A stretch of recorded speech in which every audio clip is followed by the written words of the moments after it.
Okay, so for those of you who don't know me or don't know me well, this is I recently counted, I think, ninth year at Edgewood, and I'm now an associate professor teaching graphic design. I'm currently the chair of the art department, and I have been coordinating our graphic design and web design development programs for a while. So if you have any questions about that, your department or office needs a work study, let us know. All right. So let's see if I can do all of this now that I've left and rejoined. Yay, the things are working. All right, so my the project I'm going to talk about today was my sabbatical, and which was the fall semester of 2019, which was fortuitously planned travel, shall we say. I got back to the US in, I think, maybe 2 days before Christmas at the end of 2019. Although, honestly, would I have been upset to be stuck in Norway if I gone in the spring? No. So, this is a time lapse of the Northern Lights that I shot, and I was at an artist residency, and it was actually this building here perched on this little rock, on these little islands. So I'll show you a map and context, and I put like too many pictures of the area in here. So as we go through, I'm gonna kind of like fly through those really quick, and if we have time at the end, I'll come back and I would be happy to share more about the travel aspect, because I think I know it's something a lot of us are missing. And I have done several artist residencies abroad in UK. I've done like 3 in Iceland, one in Norway. I've also traveled to Germany to exhibit my work. So travel, as much as it's a personal interest, is very much a great way to sort of ignite my own passion for my work. So getting myself into a new location, figuring out the context of that location in its region, and seeing what connections I can make there. So I am a huge fan of interdisciplinarity, and that is a really big theme for this sabbatical project. So I kind of did like tiny little bits of research in all sorts of fields. I did a little bit of like anthropological research. I did a little bit of like basic like science research on what the aurora is. My main topic or field of study in general, my main body of work is about my experience of synesthesia. So I have cross-modal perceptions. So when I listen to music, in my mind's eye, I have shape, color, motion, depending on what that music is, I can have like a physical feedback. Like I am definitely the person, especially with choral music, where I will just be covered in goosebumps the whole time. I always have to wear a jacket when I go to concerts, because I will like, sit there and have chills. So it's very much a full body experience, even though it's kind of a neurological atypicality, if you will. So I'm going to talk about synesthesia in the framework of neurodiversity after we talk about the aurora, and then I'm going to connect those two, and then I'll talk about the work that I made as a result of that. So I have kind of these artifacts along the way. If you go to my website, I have that page has the entire essay that I wrote, which has a bit about my personal experience, both with synesthesia and with the Northern Lights, and ties in all the threads that I'm going to talk about. There's some time lapses, there's a chart I made, there's some links to some good videos that I found really helpful in understanding like the science aspect. So that's the place to go for the full thing. So why did I go? So I have been working with the topic of synesthesia since I started my um, MFA, which is a terminal degree for those of us who are in like the practicing visual arts. And I started that in 2009. And I had, as I learned more about this, um, and started making more visual art and design work about it, and reading more, going to conferences, and seeing what other, especially artists, how their interpretations were coming out. I was kind of realizing that the Northern Lights shared a lot of aesthetic qualities with what goes on in my mind's eye, especially with music. Just sort of that like ethereal quality, the soft edges, the way they can shift. So I thought there's some fertile ground I could find. No one who'd really done anything in this area other than, claiming that like viewing the aurora or polar lights, many names for them, they would have a synesthetic experience where they would hear sound. So there's a long debate about whether the aurora makes sound or not.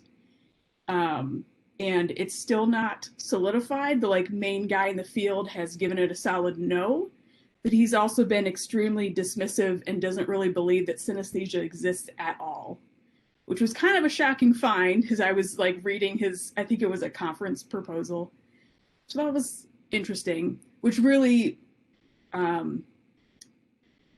really made me think about making a firm statement about not just synesthesia, but neurodiversity. And, kind of bringing these two kind of unknown things from very different parts of our world together and seeing what would happen. So I planned and proposed the sabbatical with a planned output project of a book. So I have done the self-publishing process a couple times with projects back about 2011 to 2012 when I was in the UK for several months doing artist residencies.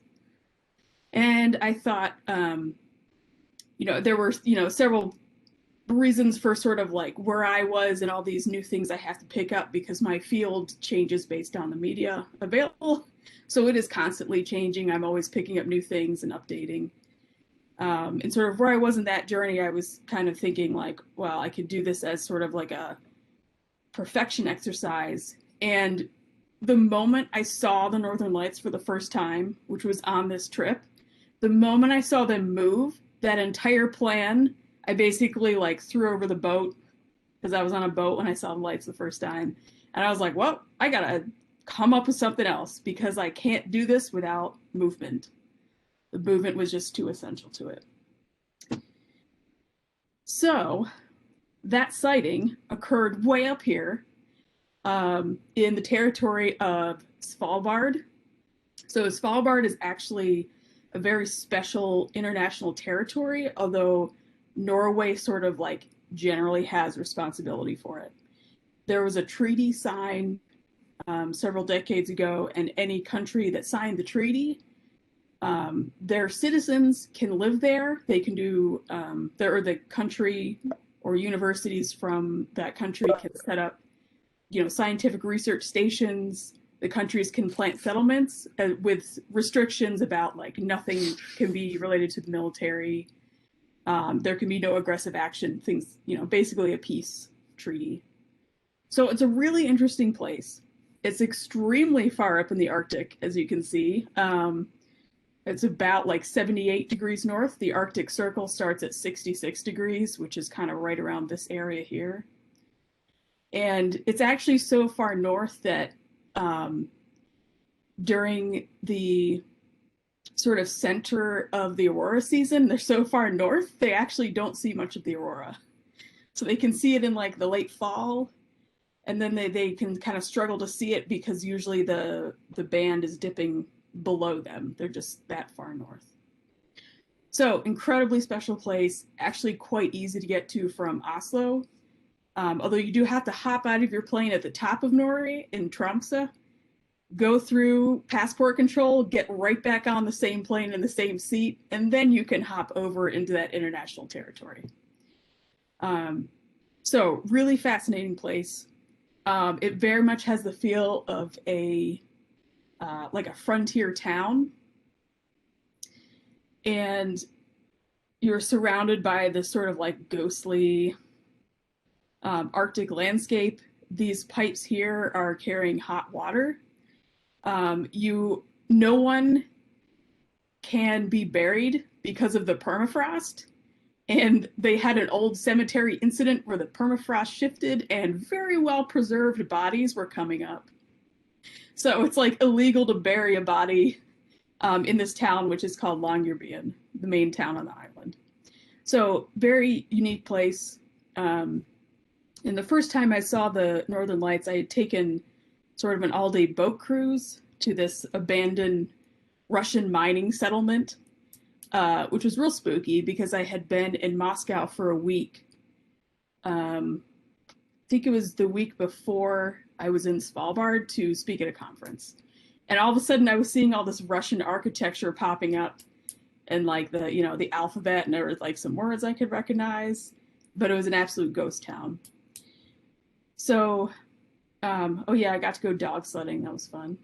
So Svalbard has an extremely unique geological build. So all these layers, in short, are from this piece of rock originating near the equator and like rising above sea level, and then it was below, and it's sort of slow journey towards the Arctic. So underneath all those layers, you can go right up to these glaciers and just watch them melt. In some places, although it was extremely cold when I was there, it was maybe like 10 degrees and windy. In some places, if they got us close enough and they cut the engine, you could hear water like running down. So you could like hear climate change, which kind of put another like sensory attachment to, you know, seeing that crisis in person, which I've done a lot of in Iceland, which is in a very similar situation, but experiencing more warmth. So after I had that sort of portion of a week, I then spent about 2 months in the Lofoten region of Norway, which is these islands right off the coast. So this is a couple of degrees within the Arctic Circle, but it's actually quite mild because of the jet stream and the Gulf Stream. So that's the reason that Iceland, especially this southwest side, is rarely gets as cold as it does here, even though they're that much further north because of the air and water currents. They do, both places have far, far more extreme storms in the winter. Like there was 4 days in a row where the ferry boats couldn't run in December in Norway because it was just too dangerous. The waves were too big. The winds were like 60 miles an hour. So that, again, like all these sort of like sensory experiences kind of like attaching themselves to this trip and project. So that's where I got to stay for those 2 months. There's a picture of that in the daylight. Very idyllic. So these are the pictures I'm going to skip through and maybe come back to if we have time. Big fishing region. These are fish drying racks to make dried cod. This picture was taken in December at like 2 in the afternoon.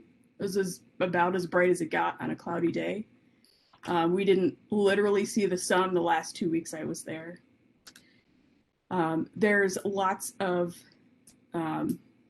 rock and water, definitely the theme of the day.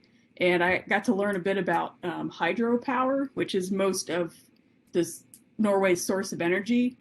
Even though they do a bunch of drilling of oil, they pretty much sell it all and just use the, you know, even though they're into the fossil fuel on that end, for themselves, they're using mostly hydroelectricity. That was another interesting pair of ideas I came up against. All right, also I found Narnia. It was pretty cool. I recommend it. All right. So I got to explore pretty much the whole region, since it's everything except this island is kind of considered that area. And I the time we did this in November, I went with another resident, a Norwegian that I met there, and she was a painter, and we had a lot of trouble keeping track on our journey because we would want to hop out and like record all the interesting ways that light was interacting with the scenery during the daytime, since both of us were kind of drawn there, as she's from southern Norway and hasn't seen the northern lights very much.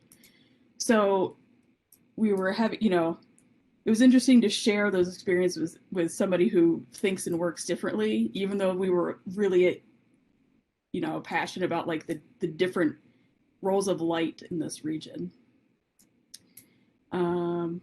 Beaches, everything. Okay, so let's get into the Aurora. If we have time, we'll come back to the fun, nostalgic travel stuff. So I am not a scientist, so I'm gonna stick to my cool layman's terms here.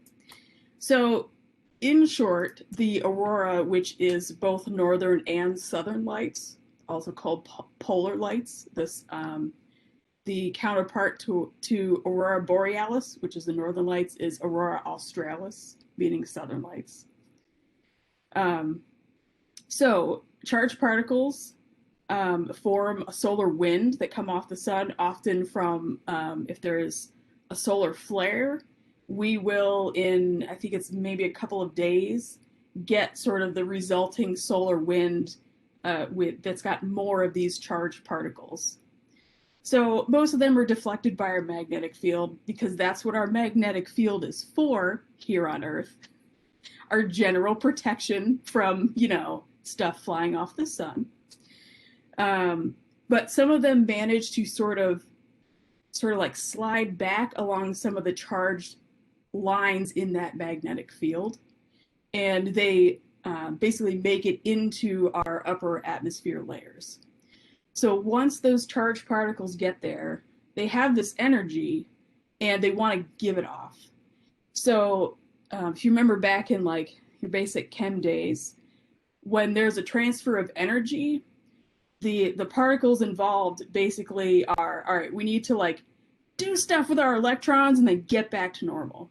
So with this transfer of energy into like the gases in the atmosphere, lights are actually the result of the gases in our atmosphere reacting to this like influx of energy. They let off that light, and then sort of the electrons go back to their normal orbits. And the different colors are caused by interactions with different types of gases and different like layers of the atmosphere, sort of how far away it is. So this is a great diagram, and the reference is unfortunately off the screen, or maybe it's the wrong color. If anybody's interested in this, I will get the link for you. I basically decided I couldn't do any better than this, so I'll use it and reference it. So we can see here the northern lights have this ring, and then sort of the southern lights they exist sort of parallel. So the apps I was using to predict the solar wind, which is measured in a KP value on a scale of, it's usually if you got between like 2 and 4, we had decent lights, but it can go higher for like a really strong solar wind event. The purple lines are our magnetic field. And you can see these lines that go off the page here. That's sort of the reaction of the solar wind flowing around the magnetic field. And then almost in sort of like, in the videos, it almost looks like static electricity, so that they kind of attach and slide back into the atmosphere. And because of the shape of the magnetic field, they get sort of contained around the poles. So here's a projection where you can see it on a map that we are used to seeing. So the reason we don't hear about the southern lights much is that not many people live in that region. And of course they can go outside these bounds, like the green area shown as the boundaries. So we know that occasionally, and I think this happened a few weeks ago, they can say like, oh, we might be able to see them in northern Wisconsin. If you're really excited to see them, I really like graze those weather forecasts and make sure it's not cloudy, because the clouds will ruin the experience. So also typically like the times that they have been seen much further south, like there have been sightings in Virginia. I have there's some documentation of one in Sri Lanka, so like very much close to the equator. They actually tend to be red and a lot more amorphous, like they don't have the structures. I'll show you the basic structures shortly. So the red is, I believe the green and red are both oxygen, but the red is at a much, much higher distance, hence the different appearance of the color to people on the surface of the Earth. The green is a bit closer. So it takes a really severe solar wind event, a very high KP number, in order to get in that region. But it is definitely possible. So this video I thought was really self-explanatory and not too cheesy. And this is on, I have it linked in like the essay of my website. If this is, you know, something you want to talk about your classes or your kids, I thought this was a great video. So this Norway Powered by Nature, Northern Lights Explained is a great video.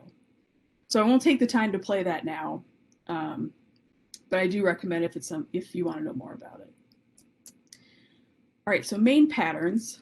We have arcs, bands, pillars, arrays, corona, and patches. So I've seen a couple of different, you know, like pillars and arrays, different sources will say different things.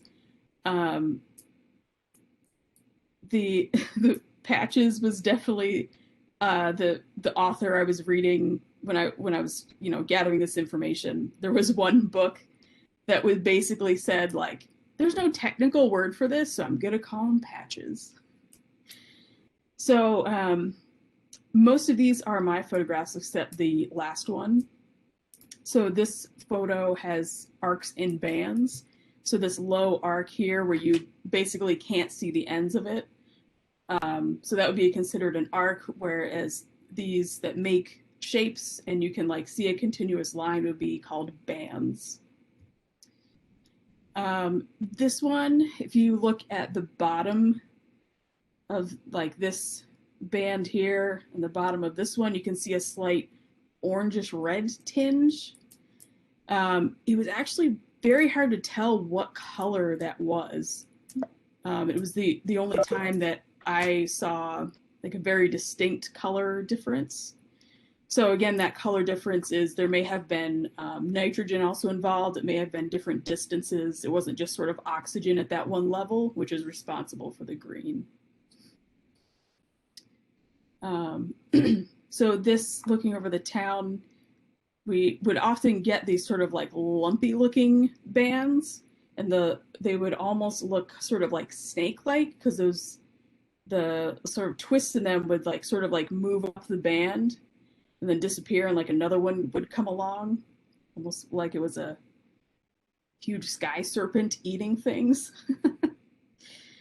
These are more typical bands. If you've seen pictures of the Northern Lights, you have probably seen something like this.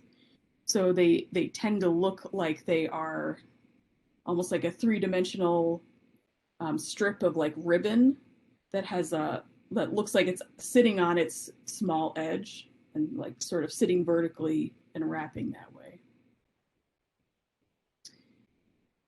So I have a time lapse of this one that I'll show you at least a little bit of later, maybe not the whole, you know, a couple of minutes.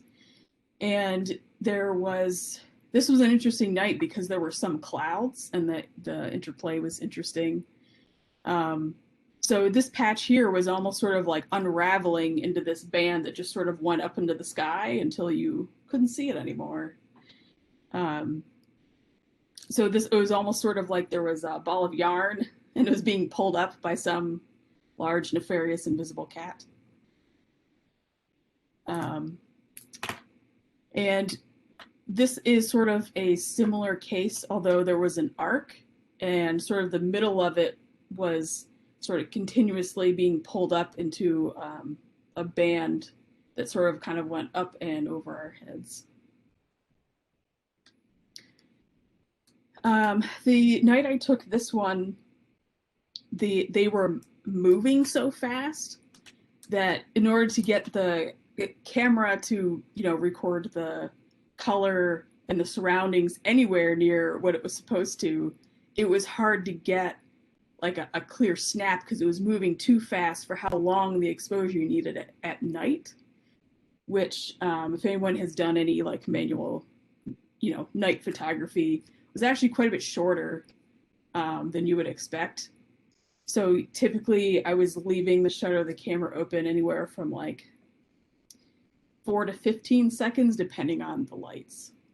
So typically when, you know, we snap a picture in bright daylight, we're talking like 1/250th of a second or 1/1000th of a second, especially if you want to capture motion.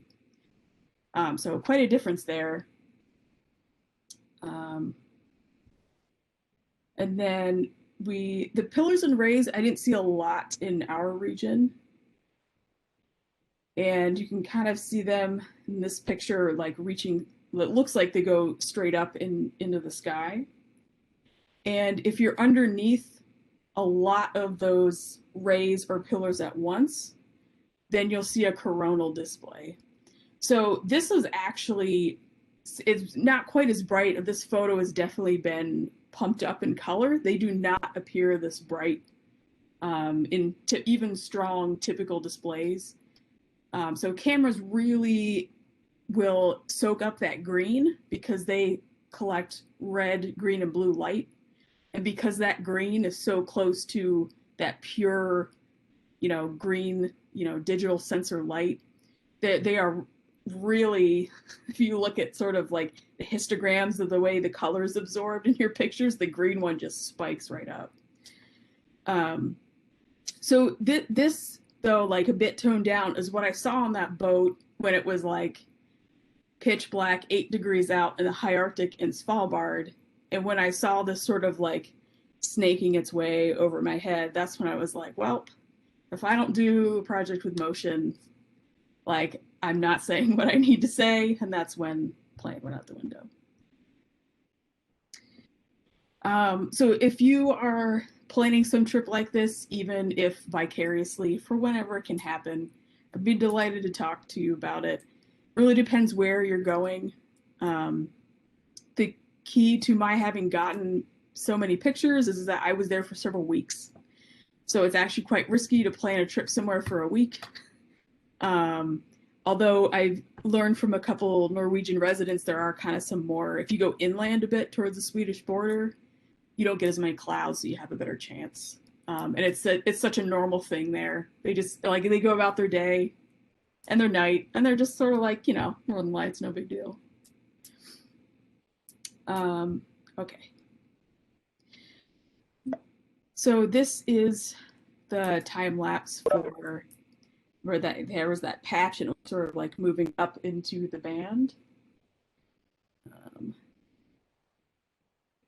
Let's get back to this part. So that's kind of the very quick, very basic technical of what the Northern Lights are. And I was actually doing all this photographing and making these time lapses really as source material and kind of like a recording of my experience. And the time lapse is something that you can program your camera to do. And it's the smartest way to do it because then you're not there pushing the button and like moving your camera.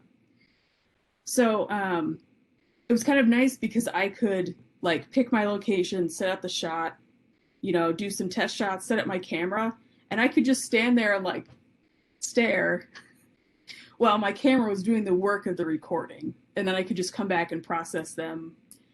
And I would, you know, mark certain ones that I felt would give me some good inspiration for my project. So this was actually all side stuff, like preparatory things. I'm going to So I don't have, this project had so much in it. It's very hard to talk about like in the scope of an hour. But on my website, I made an entire chart. I just sort of kept track of all the cultural associations that I could find reliably documented. So I'll show it to you real quick. Definitely don't have time to go through this. So what sort of came out as I was looking was kind of categorizing them as a like positive meaning or foretelling, a negative meaning, foretelling, connotation. If it was specifically neutral, I decided to add a column there, which usually took a bit more interpretation and reading to figure out that positive, negative, neutral landing.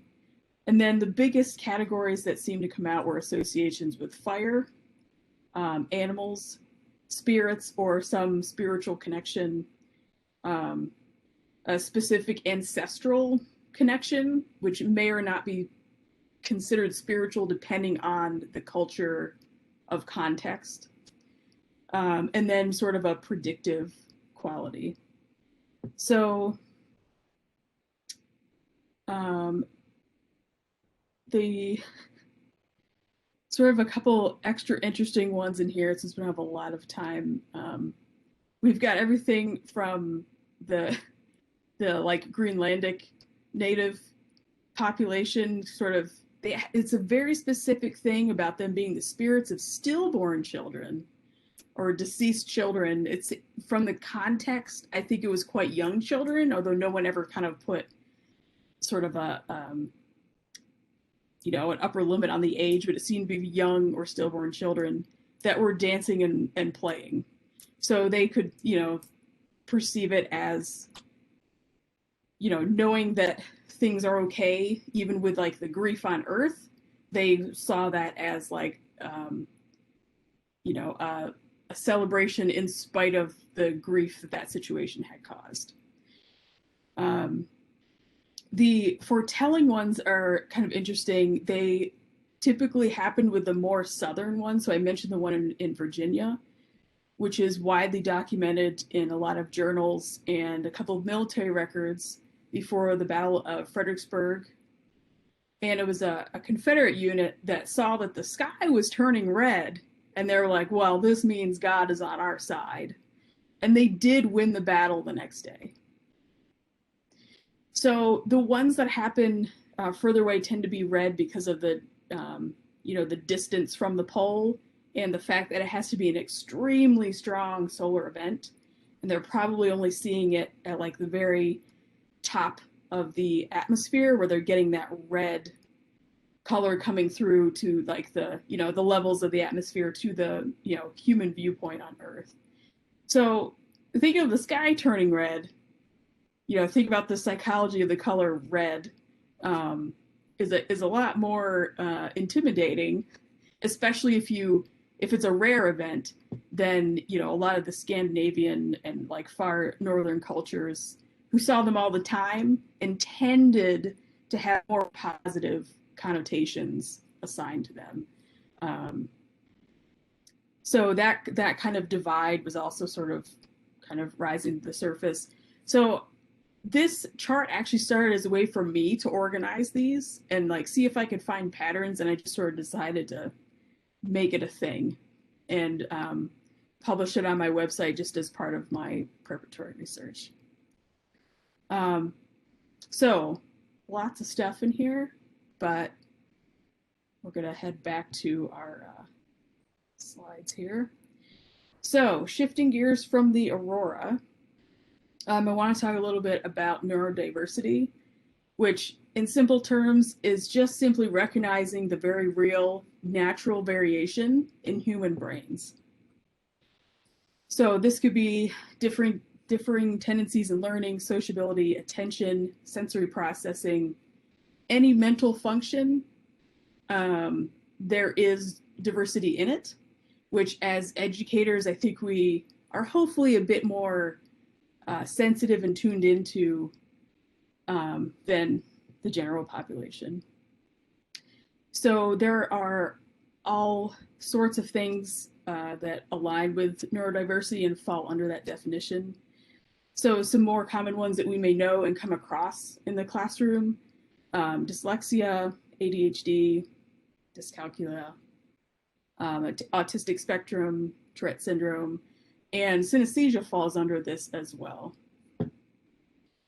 So neurodiversity is not meant to be a buzzword. It's not a pathology. It's not a diagnosis. It's really this like umbrella. Some people prefer like a continuum model or a spectrum model. These are not diseases. They are not disorders. They are not illnesses.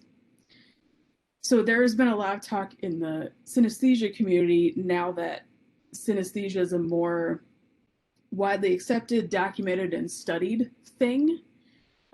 Even just in the time that I've been going to conferences, the increase of like interdisciplinary ties, it's extremely interdisciplinary conference, are really fascinating. So many different people are able to connect to this one topic, which has made synesthesia less of a, sort of like light metaphorical thing, or I don't know if I would ever say it was an insult, but sort of like a, oh, you're making it up, or, oh, you're just being poetic. So that like the increase in, the belief of it, and, those of us who experience it are really pushing our scientific friends to not call it a condition, but to speak of it in a more positive way. Because as maybe not in, medical fields, but condition, as someone who has actual health conditions, tends to carry like a negative feel with it. And I know many synesthetes at this point, and none of us think it's a bad thing. It's our superpower.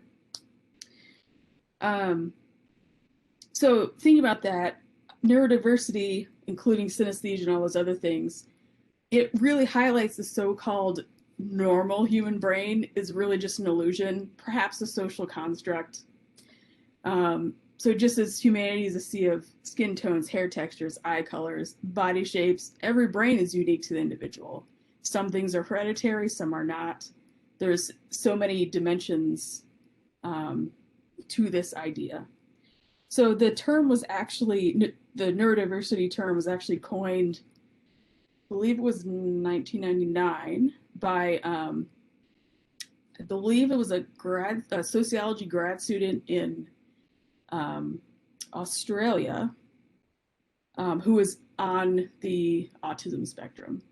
And she felt that there was really a need to speak about all of these brain variations in a way that would encourage people to see them as variation and not disability or disadvantage. So thinking about the way that we now understand autism as a spectrum, or like more fully understand it as a like spectral issue. One person may struggle modestly with one thing, and someone else who falls on the same spectrum may do well in that area, but have, a very different relationship with, their own emotions as opposed to interpreting those of others. So this is a good model for other types of neurodiversity as well. So coming to synesthesia, as just one thing under the neurodiversity umbrella. So synesthesia is the automatic, consistent experience of cross-sensory perception. For the most part, the majority, this is still being studied, it exists from birth, and it is not metaphoric in the way that I'm using it. So also up for question, and I think I saw that Farron was here. She might know the latest numbers on this. Every time we go to a conference, we have somebody saying it's like 4% of the population, and the next speaker will say 20%.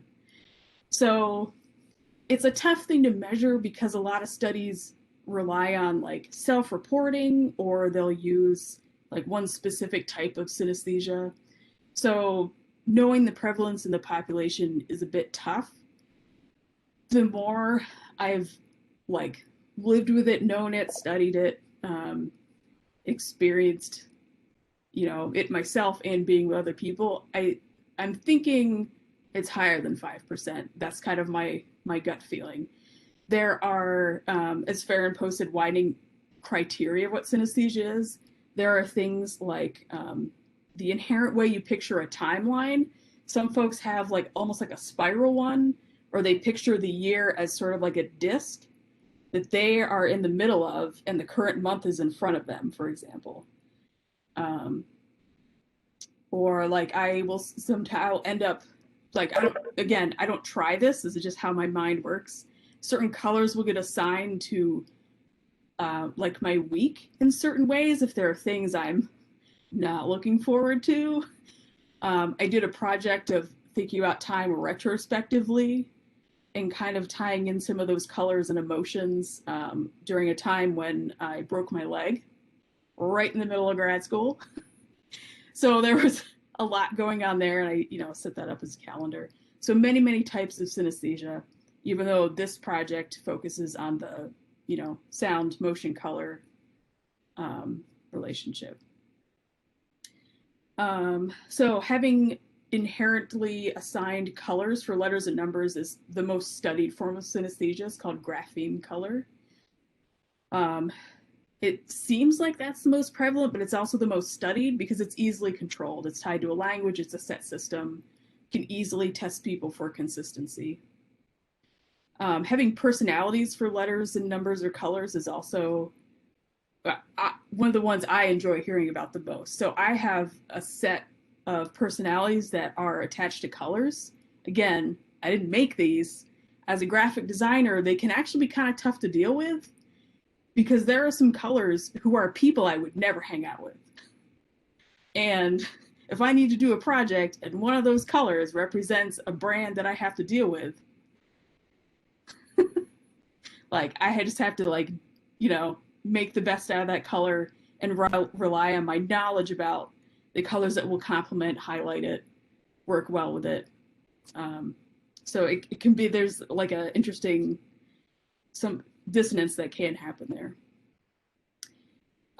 So I think the current list of types of synesthesia, I think I looked last year and it was maybe like 70-ish, 70 or 80 maybe. It's kind of like slowly creeping up there. So really exciting stuff. You can put a synesthete in an fMRI machine. So if it was someone like me and you played sound, the visual areas of my brain would be as activated as the auditory areas.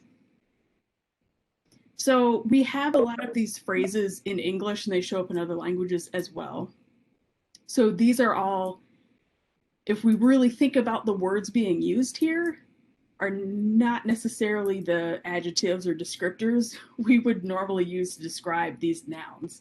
So a sweet person, did you go lick them? Why are you saying they're sweet? A sharp taste, did it actually, hurt your tongue? Yep, loud tie is another one, or loud colors. Sour expression. Again, did you lick that person's face and say, oh, you have a sour expression? Tastes like lemons. I hope not. And rough day or like smooth day. Like, did you touch your day? What's involved in that? So these are already kind of in our language, which tells us that making connections across different systems like, color and emotion, or texture and the passage and experience of time is innate enough in the human experience that it's a relatable thing even for a non-synesthete. So this is a classic thing that Farron will have seen 8 million times. So one of these shapes is named Kiki and one is named Booba. And pretty much everyone who, my mouse here? There it is. So presented with that information, and I believe pretty like cross-culturally with similar sort of nonsensy words and names, we'll assign the name Kiki to the sharp one and the name Booba to the like blobby one. So again, it's another association that doesn't rely on just, the language itself, but tying shape and the sound of a word together. So speaking of like a spectrum model of understanding, from speaking with other synesthetes and reading and hearing their testimonies and experiences, I would say is something that I've really only experienced mildly to moderately, although in several modes, and definitely my whole life with consistent connections throughout that time. However, I found out about synesthesia through a lowbrow, highbrow dinosaur internet cartoon that my friend happened to send me when I was 25. Had no idea this even existed. Assumed everyone was out there thinking about like, how annoying this one shade of pink is because it takes credit for things it doesn't do, or like liking songs you don't want to like because of the way they look in your head, even though you hate the words and wish you could just tune out the dumb words and, listen and kind of watch that song in your mind's eye. So for me, all those experiences in my mind eye means I'm an associator. There are some, as we know it now, definitely a minority who experience them in their field of vision sort of simultaneously, and they would be called projectors. So I am like 100% mind's eye. There have been reports of other associators, so other mind's eye folks who in a particularly traumatic situation had a bit of projection happen. So there's, certainly like in any field, I think we feel at this point, each in our individual areas of study. There's definitely some soft edges on these definitions, soft edges evolving as we continue to study it. So this has been the focus for my digital art design practice since I began that MFA degree in 2009. And since we are pretty much all here, I'm going to paste the link in the chat again. So this is the link right to my sabbatical project page, but you can look at my other synesthesia work in this tab here. So where are we at? Okay. So bringing these two things together, as I was doing these like very different interdisciplinary investigations around the Northern Lights and thinking about not just synesthesia, but neurodiversity and how that can fit into our like growing societal need for acceptance and diversity. I was kind of realizing that as people studied the Northern Lights, we started out here and, where people were, afraid of them, or they were sure they meant something spiritual or had a particular message. So we've now ended up knowing pretty firmly what they are. There's still some questions. And they're, seen as a delight. People seek them out. People travel to the literal ends of the earth to experience this. And so as I was kind of like doing the reflection part of this project, I thought, how amazing would that be if we could experience that for neurodiversity, where for there to still be questions, but for people to see things like, synesthesia, ADHD, people with autism, to see them as something delightful and interesting, to seek them out for the strengths that they have rather than focusing on the weaknesses, and like choosing to appreciate them rather than to be afraid of them. So that, like when that sort of like thought process came together, it was a very interesting day, just like kind of like rolling that around in my head and thinking what a different world we would have if we could, follow, if we could accept other human beings like we do, potentially or formerly terrifying looking things happening in the sky. Like if we could just bring that to our own humanity, what a difference we would have in our society. So, where are we at? 454. Let me do one of these is a short one. Gets this one. I'll try playing this one. We'll see how it goes. But these are all at the bottom, that link that I put in the chat. And I give you the option to jump down and watch the videos, even though I'm like, you should go back and read the essay. You can jump to the bottom real quick and see the videos. So I brought this together by using my photography of the landscape. So I removed the mountain foregrounds. And then I used After Effects, which is a very complicated motion graphics program, still quite new to me, to put visuals in the sky that correlate to what I'm experiencing with my automatic, consistent synesthetic experience of the music. And I chose the music specifically, these clips, because they had some type of visual in them that looked something like the Northern Lights. So obviously not everything, but there's something in that sound that, a lot of times if it's sort of a drone-ish electronic sound, it looks a lot like one of those green bands of the Northern Lights. So I'll play this one. If this works, yeah, this is the short one.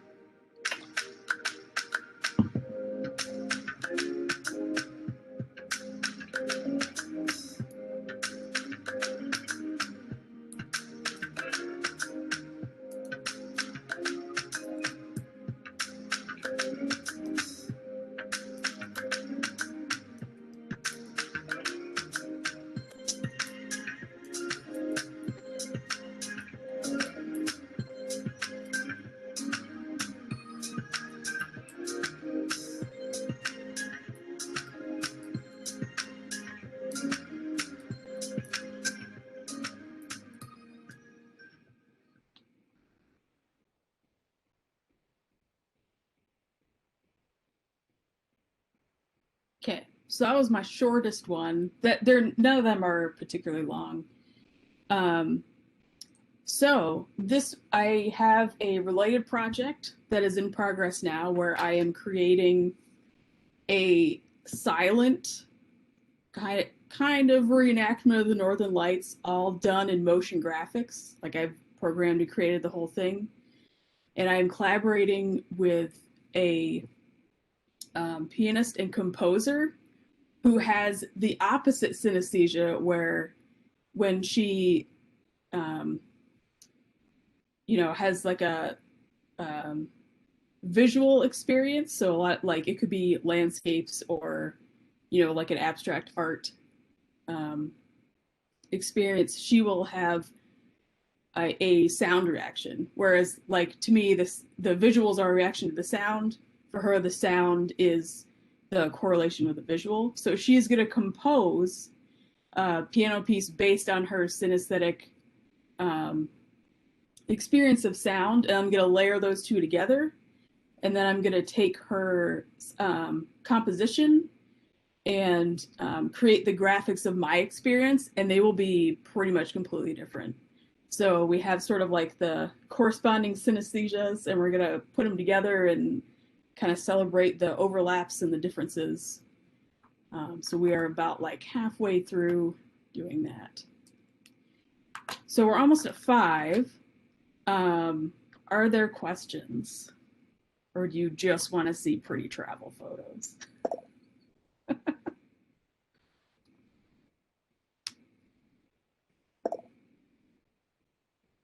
You're welcome, chat people.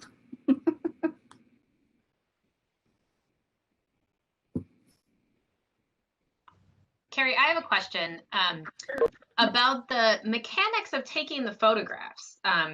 So when you're taking these, I'm wondering, like, what you mentioned the exposure times were like 4 to 14 seconds. Did you have to do some like weird stuff to get like the mountains or the buildings in the ground? Like, did you photograph them first and then do the long exposure time for the sky, or was that all just like one shot?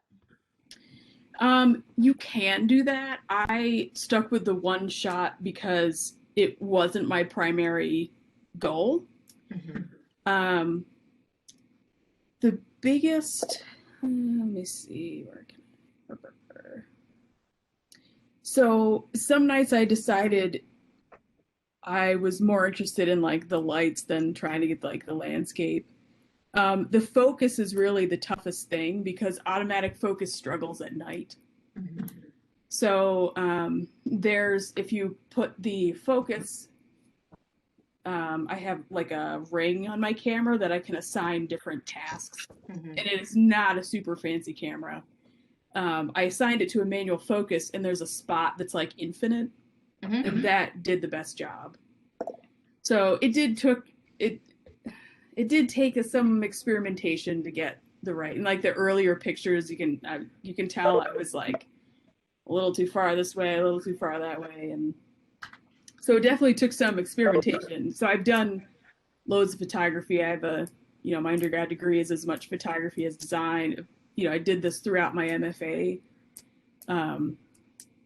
But this was like a very specific type of photography that definitely was a challenge to figure out.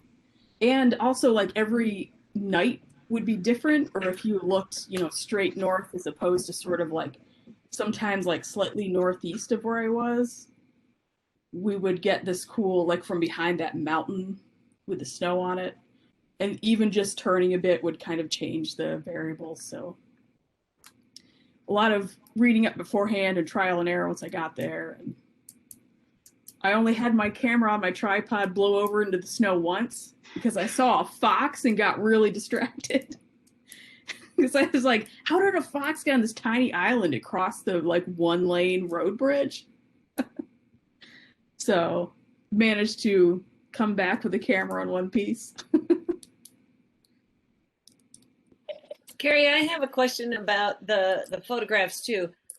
What percentage, I always look at these beautiful photos, and I've been to the Northern Lights and tried taking pictures. Mine don't look like that.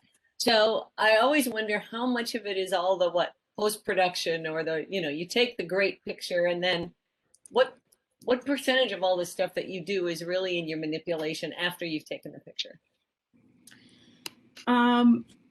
I'm typically not a big Photoshopper. There were, I think, 3 settings that I would play with. So almost any photo, there are, ways that you can kind of look at the lightest and darkest parts of your image and try to balance them. So there's a bit of that. I also, in a lot of these, I think this is an earlier one, and I didn't like pull back the green freak out from the digital camera that you'll always get. But once I got better at the process, like this is one of the last times I saw the lights. Then I had sort of some settings I developed to pull back that green and not make it so overwhelming. There's also some things with noise. So because I don't have an amazing camera, there were ways I was kind of like pulling back the noise. So I lose like a little bit of detail and like the texture here. So I wouldn't say it was a lot of post because my goal was reality. My goal was not really wow. It was reality and documentation. So I always try to keep that pretty minimal. And for the most part it was. So I wasn't like every setting in there. Nah. I would say 3 to 5 once I figured out which ones were doing the work. And I would adjust that on the raw file and then export them however I needed to.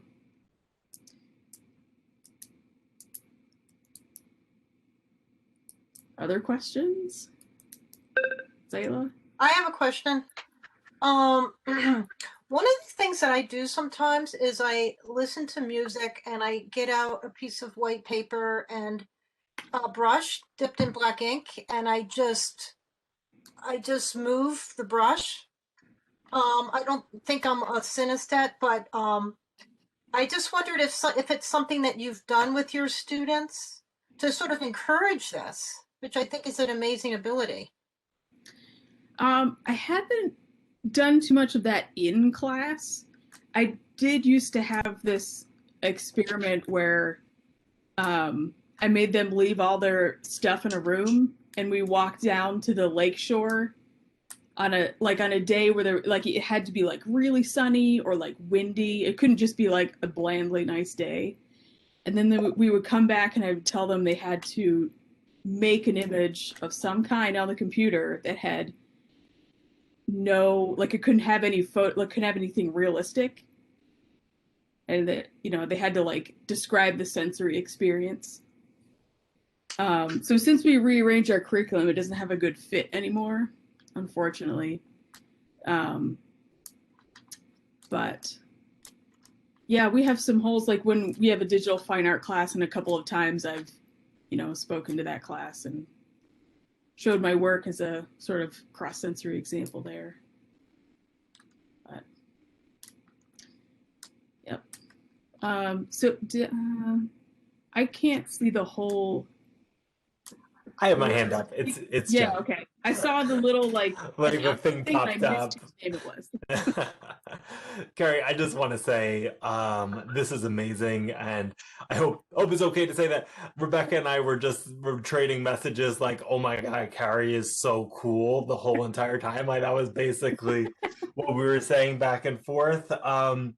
And I think I have a philosophical question, but I don't even know if I'm exactly going to ask it. I first want to say that I think it's really amazing as somebody without your superpower to be able to look at these photos and to be able to experience what it is like to have your superpower, especially set against incredible Arctic landscapes. But I mean, I just feel like there are some really important questions that maybe Farron and maybe other folks in psychology start to ask about the distinction between like subject and object, and synesthesia seems to break down a lot of those barriers.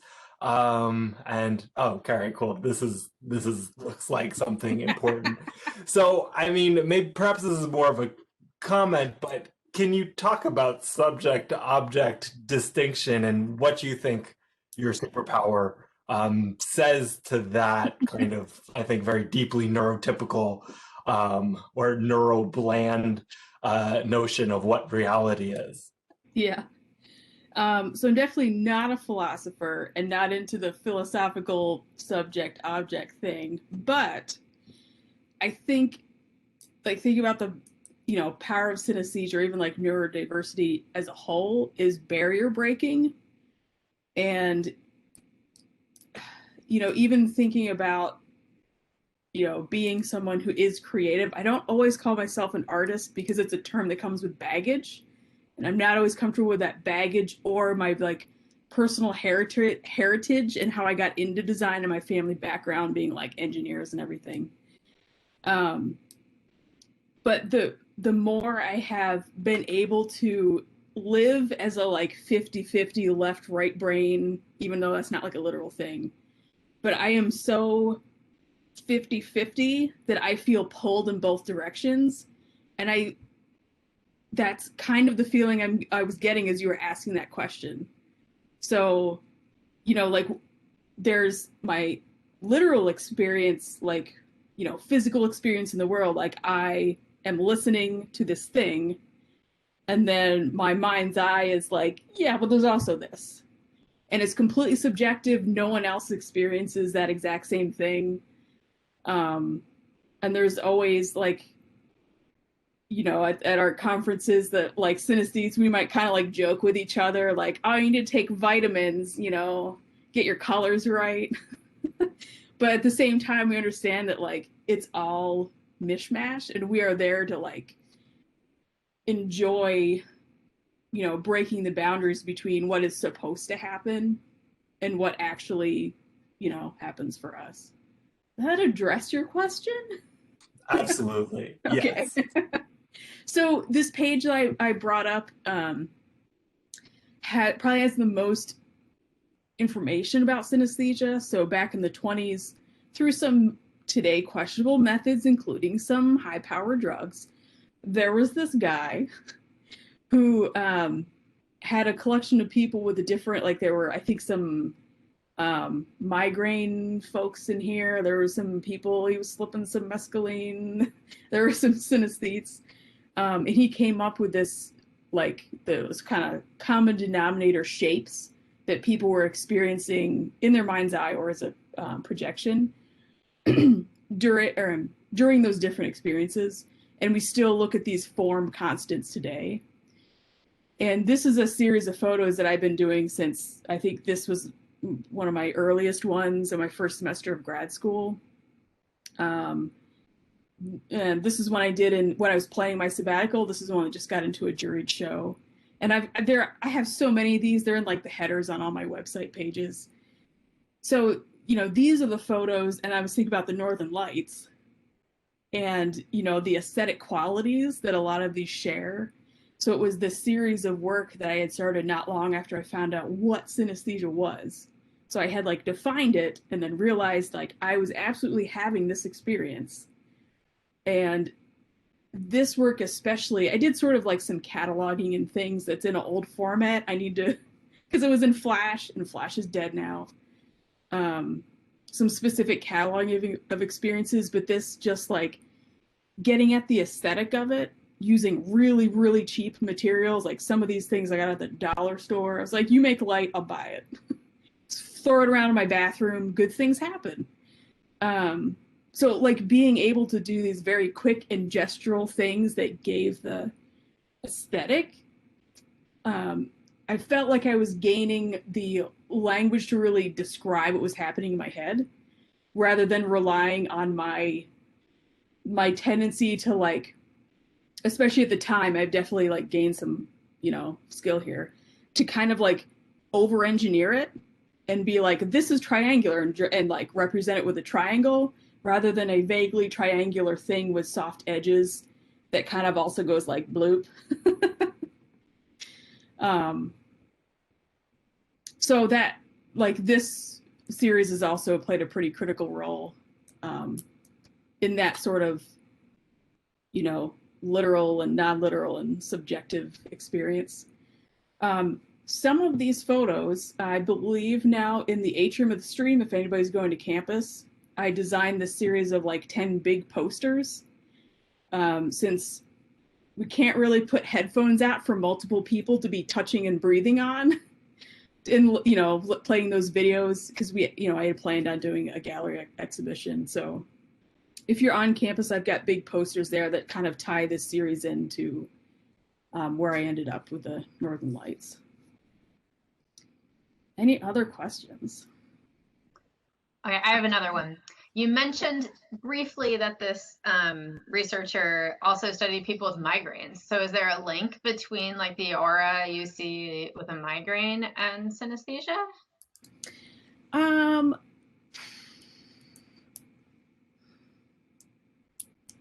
not sure if it was he was seeking people with migraines to like give them a specific like drug and see what happened, or if it was just during their migraine experience. I'm not positive.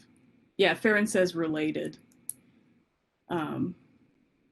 Yeah, I'm not like a big migraine sufferer, but when I do get them, they're usually like sinus related. If I look at something too bright, I get like, I have like permanent auras that I can't do anything about for like a couple hours and, you know. So I haven't had a like personal strong connection there.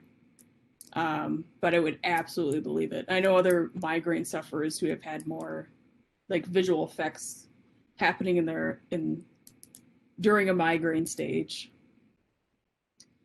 Yeah. Other questions?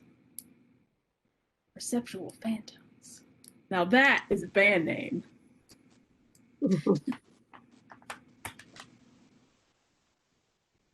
Carrie? Yep.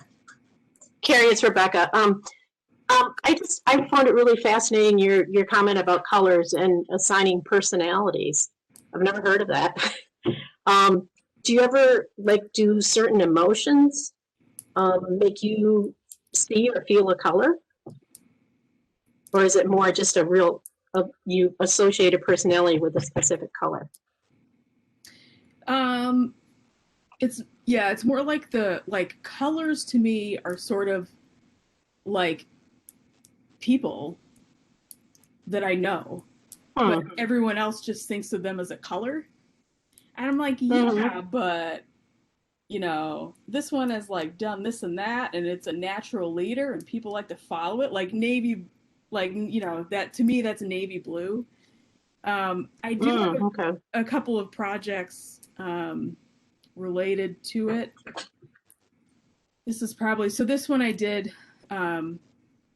For the most part, people believe Kandinsky was a synesthete based on this book he wrote called Concerning the Spiritual and Art. So I read this section of the book, and I studied his abstract works, and I created my interpretation of what he wrote about yellow. And then I did a comparison with mine and sort of described. So yellow is not a good thing for me, as you can tell by this visual scream that you're seeing right now.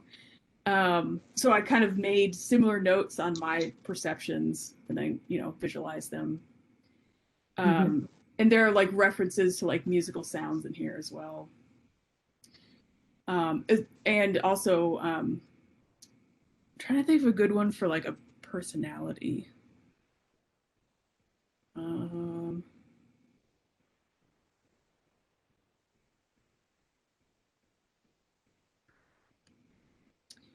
Where's the blue one?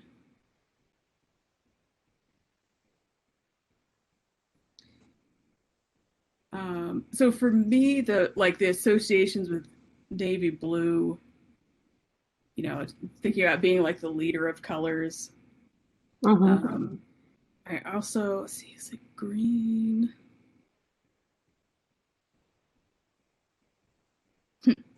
So Kandinsky also talks about the powers of colors, which I think is something that we've only more recently come to appreciate. So he wrote that green has a quieting effect on the tired souls of men, though it becomes tiresome after a time. And when I read these things, I think yeah, I know people about that, that are like that. At first I'm like, yeah, this is great. And then I'm like, all right, I'm bored. You're too much. It's, too much sort of emotional pressure to be around there. Whereas I don't have an endpoint to the good part of green. So it's very loving, calm, open, anything that day when we were talking about diversity. For me, that whole schedule should have been green. No question about it. So does that answer your question? There's all sorts of sideways ways I can answer questions. Well, we associate emotions with colors a lot, but it's pretty, red is rage and blue is calm and things like that, or sad. So I'm just wondering if you had you didn't have the traditional association with colors and emotions. Well, the phrase feeling blue has never made sense to me, because pretty much every shade of blue has a very positive connotation. It's actually, to me, it's a very cheerful color. So it kind of never made, I learned the phrase and, through knowledge understood it, but I would pretty much never use it. I'm why are they, this is the best. What are you talking about? Interesting. Yeah, you have to really muddy it up with other colors to get something bad. So yeah, that's definitely one phrase I kind of never, when I found out what synesthesia was, I was like, oh, That's because like these are, Okay. people I know, and you aren't talking about those people, right? I think this is something that hasn't been explored as it could. I read about a guy who is blind, and he came up with this thing that they actually inserted in his brain, where the vibrations of the colors were turned into sound. Yep. And so he could move around by hearing, but then he will associate, like, every face produce a different chord for him. So the faces will have different combinations of sounds, and then he couldn't tolerate some people because they sound horrible or things like that. And then he started making connections. But it's fascinating because it's a whole area that can be explored, even for that, for helping people with some limitations. Yep. Yeah, I have a good friend who's I think he's still president of the UK Synesthete Association. And he has like sounds and words have tastes. And his like favorite one is, I think it's the name Derek, tastes like earwax. So he experiences it quite strongly. So a lot of synesthetes also tend to be HSPs, or highly sensitive people. Like I am just generally very sensitive to changes in like light, sound, temperature. And I've like always been like that. And people, especially old men, love to tell me I'm too sensitive. But I'm also like picking up like I am just tuned to take in way more information than a neurotypical person. So like my mental response to that, because saying it verbally would have absolutely no effect whatsoever, is to say, well, you're not sensitive enough. So it's, we've been at many conferences together, and, depending on what he's talking about, he could just, because he's having to, speak and listen a lot, like the experiences can get really overwhelming. And they might be really negative, even with something that is otherwise very positive. And those are like clashing relationships, can be pretty tough, like in a like socially perceived way, and just like if it's a task you have to get done or something, sticking with have to get this task done. I need to not demoralize myself by kind of diminishing what is happening in my head, but I know that like these are the actions I have to take, and these are the things I have to do, in order to be perceived as a high functioning adult, since other types of adults are not really appreciated. Yeah. Any other questions? Well, thank you, Carrie, for presenting. This has been really fascinating. And for those of you that maybe came in a minute late, we did record this session. So if you have colleagues who said, oh, I really wish I could have been there, tell them that we will share the recording and make sure that everybody can hear Carrie's presentation. So I think you kicked off our faculty colloquium series with a bang.